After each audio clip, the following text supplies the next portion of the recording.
Hey, Sleepy Sheepy here. Today we're going to be looking at a level 80 fist weapon build using the Cragblade Ash of War.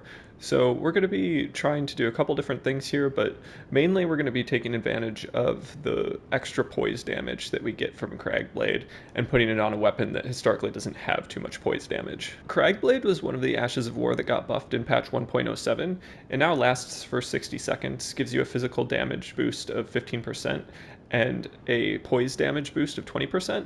So this means that the poise damage of fist weapons goes from 81 to 97.2, which is pretty strong. We're going to be using a lightning infused Katar, which is going to get the best dexterity scaling out of any fist weapon type.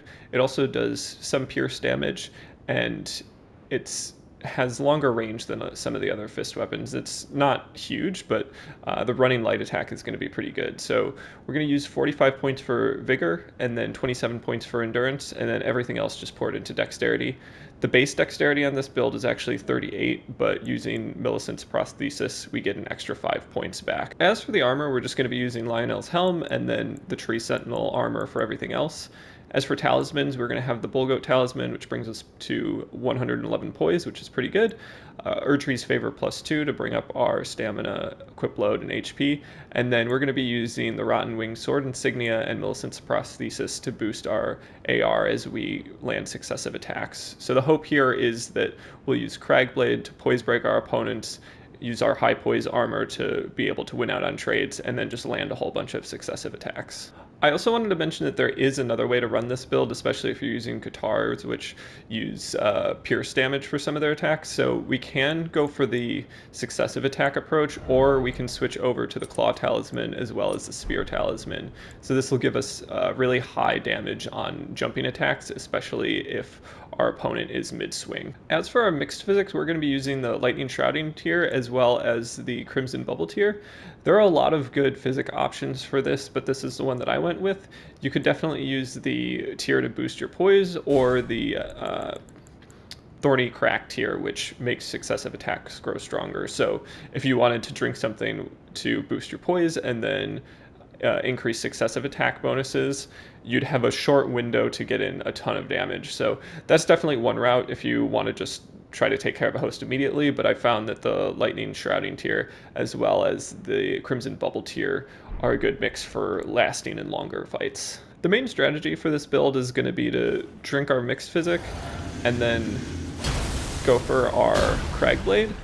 And now for the next 60 seconds, we're going to have pretty high AR and pretty high poise damage. The moveset for this particular weapon class is pretty straightforward. The running light attack is going to be pretty solid. The running heavy is kind of lacking in range, so I found the running light to be a little bit better. The jumping heavy is also going to be solid, so those two are all pierce damage, which can be nice if you're using the Spear Talisman. And then you just have regular light attack chains, which are short in range, but do a lot of damage with the current setup that we have. You'll also have access to the backstep running attack, which can be pretty nice as a mix-up or a roll catch. It does come out as a slash rather than a pierce, so that's something to be aware of, but you'll usually be able to chain the successive attacks in between like runs or rolls, so you don't need to build it up all in the same light attack chain, which is just something to be aware of. Overall, this is a pretty straightforward build. We're not going to be going for weapon swaps too much or anything like that, so I think you'll get a feel for just kind of how to take advantage of the fist weapon class pretty quickly. One really important last note that I'll make is that there's this animation that you can get if you switch between a shield and the two-handed weapon, where the Cragblade reapplies and unapplies continuously. So this might be pretty useful. Do what you will with it. I just wanted to mention it. That pretty much covers everything that I wanted to say about how we're going to be running this build and the different strategies we're going to be using. So let's go ahead and just jump into the invasions. Alright, so jumping into this first invasion, I use the iframes at the startup to get off my mixed physic buff and then apply my Cragblade buff. And I do get hit by some Dragon Breath, but after patch 1.07 it's been much less of a threat. The amount of rot buildup that it does is not so scary, and the amount of damage that it does is not as much. So that ends up working out in my favor, and here I do end up getting the full Scarlet Rot, but I do apply a Bolus in just a moment, but first you'll see I use a Volcano Pot to kind of get some cover. I found Volcano Pots have been pretty nice in terms of a way to just kind of depressurize situations a little bit. You can throw one on the ground and it'll give you a little bit of cover. Here I do get stun locked while trying to throw another one, so the hope was to get another heal in with the cover of the Volcano Pot, but the enemy was a little bit too close, so I misjudged that a little bit, but I think in practice, if you get the timing right, it's usually pretty effective. Next up, I do get stuck on a rock for a second while I'm trying to chase down this opponent here. They're one hit from death, but are doing a good job of just reaction rolling my light attacks, and that's one of the deficiencies of the Katar moveset, is that you don't have anything with too much range. So eventually I do try to hit them with the Frost Pot, just kind of vary things up, but they do dodge out of it. They get hit by the frost, though, which means that their resistances are going to be lower for a little while, so that ends up being useful and kind of working in my favor. The damage output with the lightning aspect of this infusion should be doing more damage on that particular opponent. So I kind of back up, use a Poison Bolus, and just kind of reset with Cragblade. Things are kind of more in a neutral position. And here I'm able to land one light attack, and then they kind of make the bad decision there of going for another spell and not really appreciating how much damage I can do with just a single attack with this weapon. So I'm able to finish off that Phantom, and then here I'm just going for the host at this point. I hit them with the frost of a Frost Pot, so they're not actually taking any damage from that particular situation, but again, their resistances are going to be lower, and I'm able to finish off the chase down. So that ended up being a pretty solid 3v1. Getting my bearings took a minute in that particular fight, but wasn't too bad in the end. Next up we have a 2v1, and this one does take place in water, which is pretty nice because the lightning infusion will get an added benefit based on the fact that your opponent will not have high lightning resistance. So that ends up working well. Here I think that I have finished off the host with that parry and riposte. It's good to know that the Katar does have a 110 crit bonus to it, so you do get more crit damage than you would from just most standard weapons. It's not as high as like a Misericorde, which has a 140 crit bonus, but backstabs and ripostes with this particular fist weapon do pretty well. And then here I land a jumping attack on that particular Phantom, which was enough to finish them off. They didn't have a ton of health, but they were light rolling, so being able to kind of catch an opponent who is light rolling is a little bit difficult. And then I managed to go for a chase down here, mostly with the running light attacks, which I do find pretty good for roll catches. You definitely want to vary your timing from roll catch to roll catch, but it's, you know, just kind of something you get the feel for in the context of the fight. And then here, a big crab comes along and helps me out, so that finishes off the opponent. Next up, we have an invasion, which is pretty magic-centric. Recently, I did do a video just kind of talking about magic in the context of patch 1.07, and just kind of how magic is pretty spammable. Some of the criticisms I received were just kind of around like, yes, you should like definitely go for the mage in these situations. So here I do that a little bit more directly. So I let them use a little bit of FP.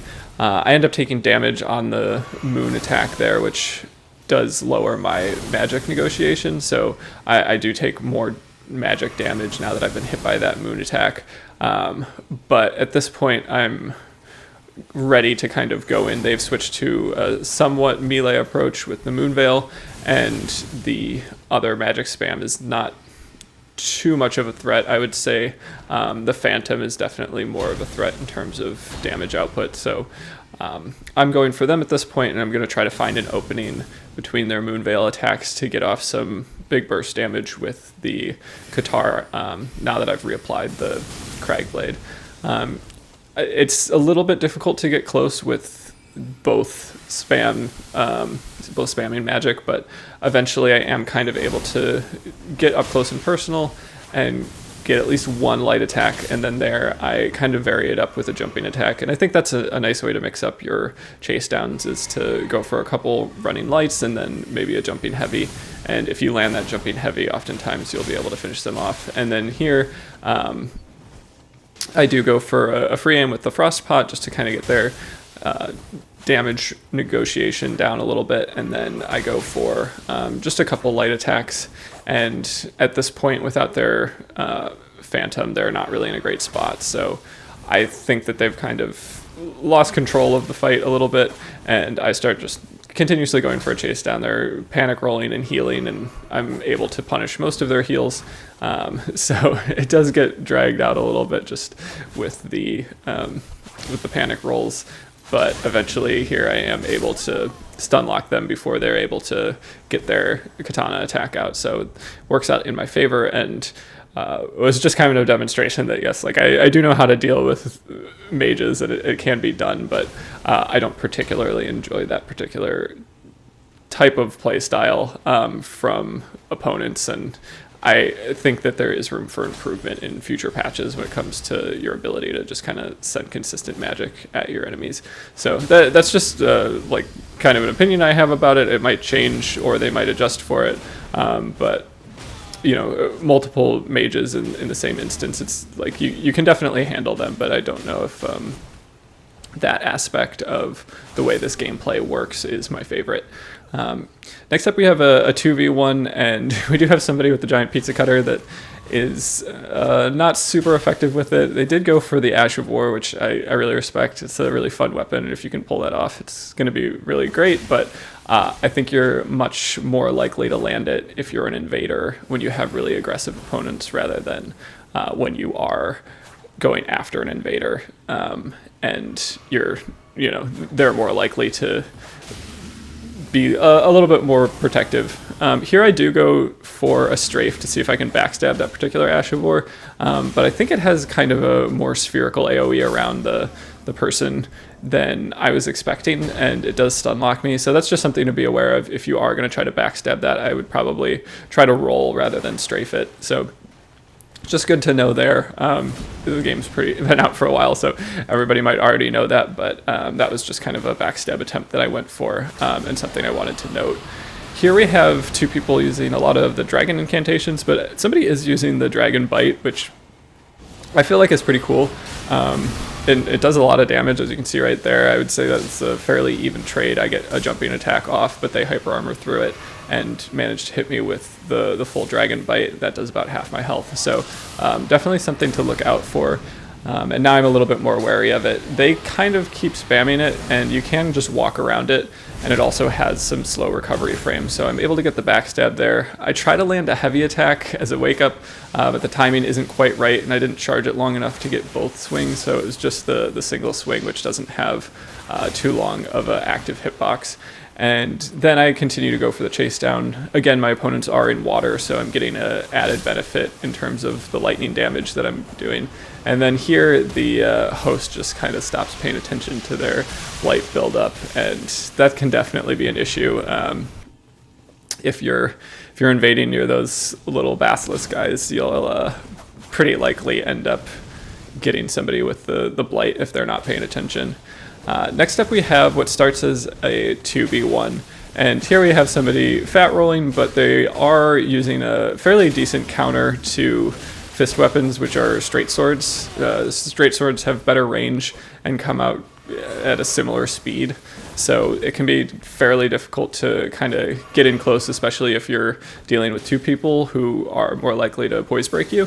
But I do have Cragblade on my side, which means that in a one-on-one situation, I'm probably going to be doing more poise damage, so that is pretty helpful. But then a blue does show up, but simultaneously some of the PvE gets involved, so that ends up working out in my favor for sure. I'm able to pop the bubble tier of the blue, and they don't have a ton of health. They're going for the bloody slash Ash of War quite a bit, and they almost roll off a cliff, but seem to have a little bit of better kind of environment awareness until the PvE does clip them and finishes them off. So now I get some health back, and I'm able to reapply the Cragblade, And I would say that's one thing to be aware of when running this build, is that you do have 60 seconds with it. So that's a good amount of time, but you probably are going to need to reapply it. So if you're in a longer invasion, if you can kind of take a step back every once in a while and keep an eye out for whether or not the Cragblade is applied, and just kind of get into a more neutral spot where you can reapply it, that's definitely going to work in your favor. You're going to be able to appreciate the extra poise damage that you do and the slight buff to physical damage that you get with it. So here I reapply it again just because things are kind of in a neutral position again, and I don't want it to wear off while I'm fighting the host.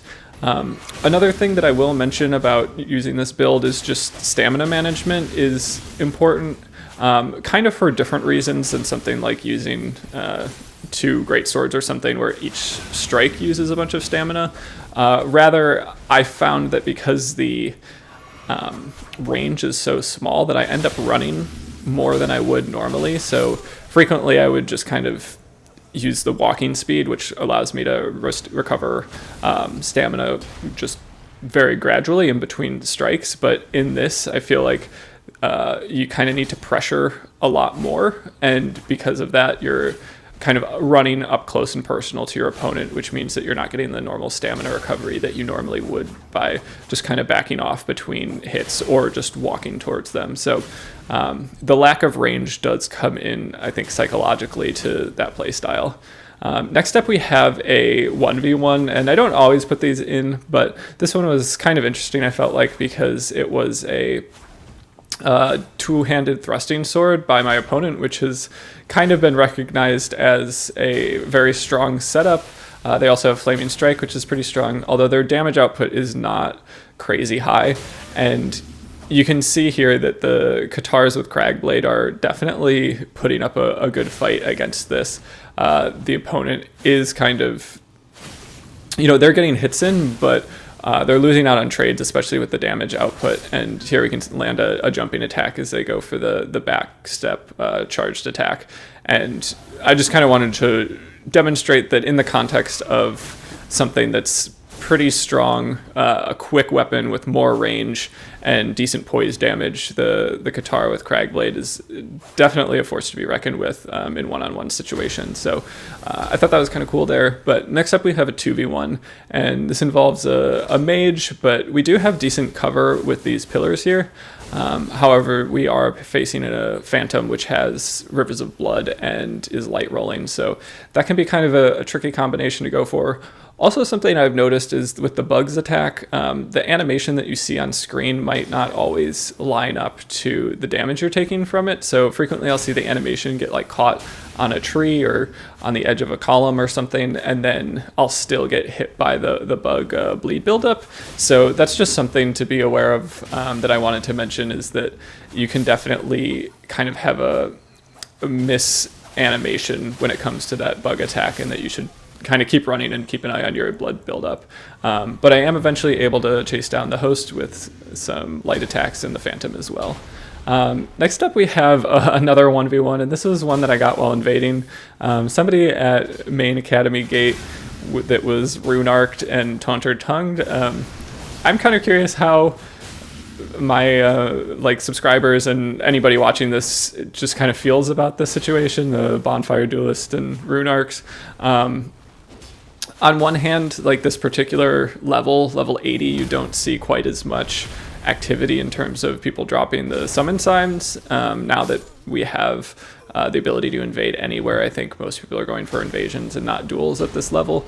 But it is also kind of annoying to be looking for invasions and then getting duels against somebody that's rune-arced. So I don't have a huge problem with it, but if I do spawn in, I might, kind of, I don't know, not really hold back for the host and just kind of end it as quickly as possible. But I'm kind of curious to see what everybody else thinks, because I think it's kind of a controversial topic. Next up we have a 2v1, and this starts out with an opponent using the magma worm blade. I'm not sure exactly what it's called off the top of my head, but it has a nice magma AoE. And then we also have somebody with the bolt of Grandsax and a pretty consistent use of the Dragon Breath incantation. So not a great pair to be fighting with fist weapons. The Bolt of Grandsax comes out very quick as an attack, and then also has the long-ranged Ash of War, which is pretty instantaneous in terms of reaching you. So that could be a tricky one to dodge if you don't have the best connection. And just the pokes that come with the Great Spear class are very strong, especially when facing shorter range weapons. So I kind of like back off a little bit and see if I can reset things a little bit, and I end up in sort of a one-on-one situation with the host for a little while. I'm not sure why the Phantom backed off there, but it does give me some time to reapply my Cragblade buff, and I kind of run back in. That was something that I noticed as well with the fist weapons in particular, is that the way the rhythms of the fight ended up meaning that it would drag out a little bit more. It would usually be kind of a lot of dodging and then opportunities to get in a couple good attempts with burst damage. So the jumping attack is going to be a good example of that. Or I'll have enough time and space to go for like a full chase down with the light attacks and jumping heavies that I definitely recommend for chase downs. So that ends up kind of being how this goes. There was a moment there a little while ago where the Phantom was pretty close to death, and I tried to get the chase down in, but I'm getting stun locked by the Phantom, or the host rather, too much, and that ends up, that I felt was a common theme where I'd be in a chase down situation, and because the fist weapons don't really have enough range, they can be difficult to kind of get that last bit of HP. So some ideas you could use to kind of adjust for that would be if you wanted to switch to like a thrusting sword or something, if you just wanted to like hard swap to that, or if you wanted to use another fist weapon with something like Beast Roar, that would be a great way to get that last bit of HP down after a couple successful burst damage attacks. So that would be a recommendation, but if you do weapon swap, it's worth noting that you will lose your Cragblade unless you have the Cragblade applied to your left hand and then a different weapon on your right. So that could be a potential setup you wanted to run, but I kind of wanted to stick with just the Katar weapon for this video. So I might, change it up in the future with more weapon swaps for better chase downs, but that's, definitely a personal choice in terms of build setup. Next up, we have a 3v1, and I believe Cuddles was the host, so everybody's wearing the kind of talisman that make it look like they're a Sunbro, but I'm able here to kind of know who the host was. I actually paid attention at the beginning, which I don't always do. It ended up kind of working out in my favor, but here you can see the extra crit damage that comes with the fist weapons, particularly the Katar, come into play there. I'm able to one-shot the Phantom with the parry and riposte combo, and that gives me a second to kind of reset, get my Cragblade reapplied, and then this gets drawn out a fair bit in this stage of the fight where it's now a 2v1. People with great swords or kind of the great sword style class were definitely difficult. I would say people with straight swords or colossal swords were a little bit easier. The straight swords, most people assume that they're going to win out on trades or can kind of spam continuously, but our setup is really meant to counter that, especially with our successive attacks increase in AR. So like fighting straight swords I found to be pretty successful, but fighting classes like great swords where you have decent recovery frames, better than colossal swords, but you're also going for kind of individual attacks, I found that to be fairly difficult with this particular setup. So here you can see they're kind of just spamming with a halberd, and that gives us a chance to win out on some trades and get some successive damage in, and then also just kind of punish some of the pokes. So that I would say worked out in our favor until the host came along and kind of stun locked us out of that rhythm. And we were close to chasing them down, but it wasn't enough. And then a hunter does get summoned into the world. And at this point I was a little bit nervous because I had definitely used some health and was running low on freezing pots, but they didn't end up making it to this part of the map and died beforehand. So that was actually pretty helpful. it's always nice when that happens because you do get some extra health and FP in the process, and you didn't really have to lose anything because of it. So that kind of drew this fight out a little, or helped extend my lifespan within the context of this fight. I do go for parries at a certain point. I'd like to pull out the parry shield in instances when I think that my current setup is not working particularly well, or as kind of a last-ditch effort. There is some hope that goes into parrying. Your connection is going to be a big factor in that, your connection particularly with your opponent. So it varies on every individual invasion. And then in most cases, you're going to need to be doing predictive parries. So as soon as somebody sees a parry shield, they might play a little bit differently, or even if you swap to it, you do have to kind of predict when their next attack is coming. So if you're wrong about that, it can definitely punish you. And just with the way that parry frames work, I think in most cases, you're not going to be able to reactive parry an opponent within the context of PvP. So I kind of like to avoid using them as my main source of damage. They do feel like pretty hopeful in a lot of contexts, but here, we started out the invasion turning it from a 3v1 into a 2v1 just because we got a successful parry. So at the beginning of invasions, when things are really dire, or just to flex, I would say are kind of the good times to parry, in my opinion. But people do make full builds off of it and get them very consistently. So it's totally up to you. How do you want to utilize a parry shield? But that's kind of just my approach at this point in kind of like my PvP career. That was kind of a nice moment right there where they tried to backstep into me, but they ended up backstepping into a fully charged heavy attack, which I don't often go for. So that one felt pretty good. As always, if you made it this far, I just wanted to say thanks so much for watching. I had a ton of fun using this build, and I think I'm going to be posting another video soon about continuing with a fist weapon build. So I really enjoy this class. It's not the strongest by any means, but it does have some nice utility, and I think it can be a lot of fun in invasions. So keep an eye out for that, and if you have any suggestions for new builds that you'd like to see, definitely let me know. Thanks so much, and I hope you have a good one.